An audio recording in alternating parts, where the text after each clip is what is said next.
야구야구 김영준입니다. 얼마 전 리틀리그 클래식의 중계부스에 등장한 맨프레드 커미셔너는 32개 팀으로의 확장을 준비하고 있고 그렇게 되면 지리적으로 리그 재편성의 기회를 얻을 것이라고 했습니다. 2015년 1월에 임기를 시작해 2029년 1월에 끝나는 맨프레드는 월드시리즈 우승 트로피를 금속 쪼가리라고 부르는 등 사건 사고가 많았지만 경기 시간 단축과 룰 개정을 통해 흥행의 반등을 만들었다는 평가입니다. 맨프레드의 남은 목표는 TV 중계권의 대대적인 개편과 2026년 1월부터 시작되는 새로운 CBA에서 셀러리 캡을 추가하거나 그와 비슷한 장치를 마련하는 것, 그리고 가장 큰 목표라 할 수 있는 리그 확장입니다. 지역 케이블이 무너지고 있는 상황에서 맨프레드는 첫 번째 목표를 위해 OTT와 계약 가능성을 내비쳤고 두 번째 목표를 위해서는 여러 구단의 클럽하우스를 방문했다가 하퍼와 설전을 벌이기도 했습니다. 따라서 2026 시즌이 끝나면 2021 시즌 종료 후 지난 CBA 협상 때 99일의 파업이 일어났던 것보다 더 심각한 일이 벌어질 수도 있습니다. 하지만 맨프레드의 가장 큰 목표는 1998년 애리조나와 템파베이가 생긴 후 20년 넘게 이루어지지 않고 있는 신생팀 창단입니다. 메이저리그는 1901년부터 1960년까지 NL 8팀과 AL 8팀으로 유지되다가 1961년 텍사스와 엔젤스가 AL에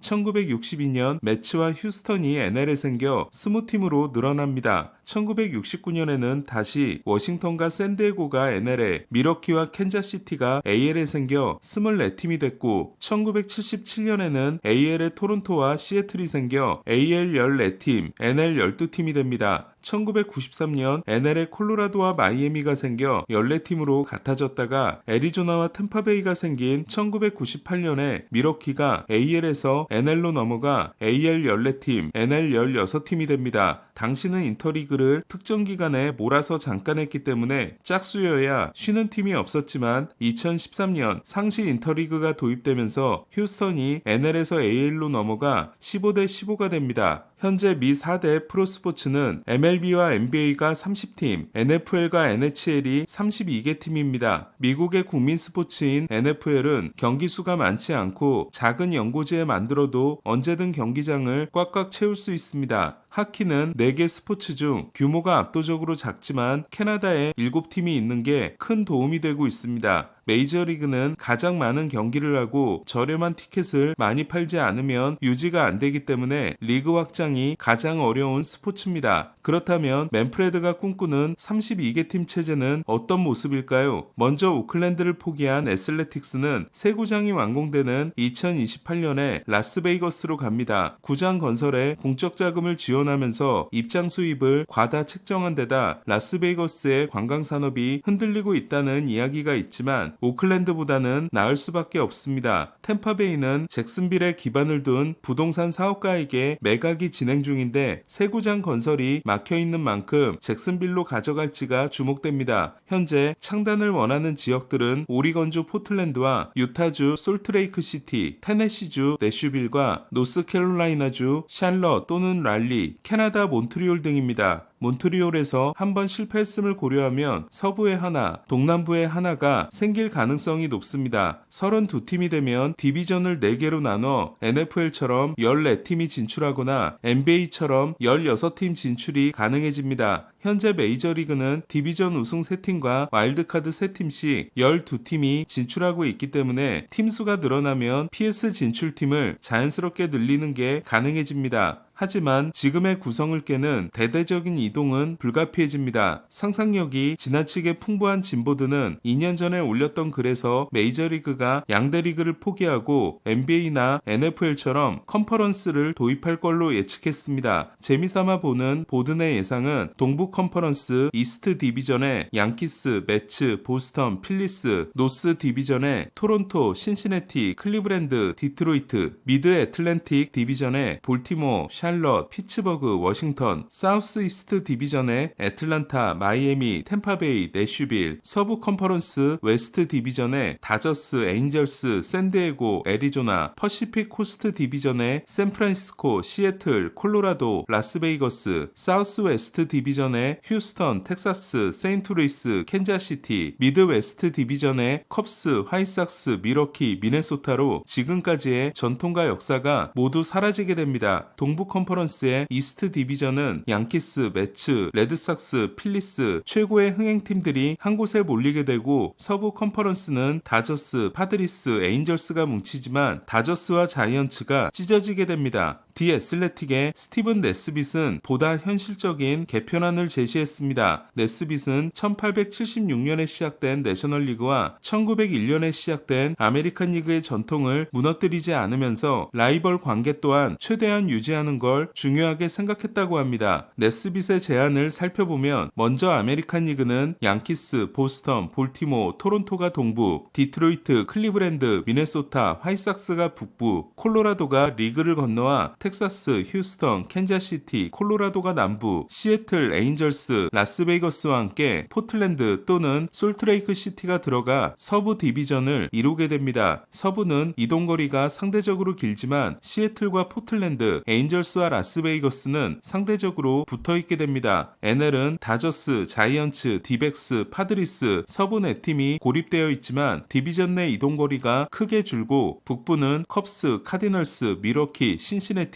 동부는 매츠, 필리스, 워싱턴, 피츠버그, 남부는 애틀란타, 템파베이, 마이애미의 내슈빌 또는 랄리가 들어오게 됩니다. 다만 남부는 압도적인 흥행팀인 애틀란타의 놀이터가 될 수 있고, 피츠버그는 너팅 구단주가 지금의 기조를 유지하면 동부에서 동네북이 될지도 모르겠습니다. 하지만 네스빗의 안은 콜로라도와 템파베이만 서로 리그를 바꾸고 디비전을 바꾸는 팀도 피츠버그 한 팀에 불과하게 됩니다. 저는 맨프레드가 리그 확장을 내세워 셀러리 캡 도입을 밀어붙일지도 모른다는 생각이 듭니다. 팀이 2개가 더 생기면 그만큼 자리가 더 늘어나기 때문입니다. 개인적으로 저는 다저스가 4억 700만 달러를 쓰고 템파베이가 9,990만 달러를 쓰는 현재 구조는 잘못돼도 한참 잘못됐고, 셀러리 캡을 도입하는 대신 연봉총액에 하한선을 만들어 연봉 격차를 줄여야 한다고 생각하지만 선수 노조가 과연 양보할지는 의문입니다. 하지만 32개 팀으로의 확장은 맨프레드가 어떻게든 밀어붙일 것으로 보이고 디비전 개편도 이루어질 전망입니다. 여러분은 어떻게 생각하시나요? 야구야구 김영준이었습니다.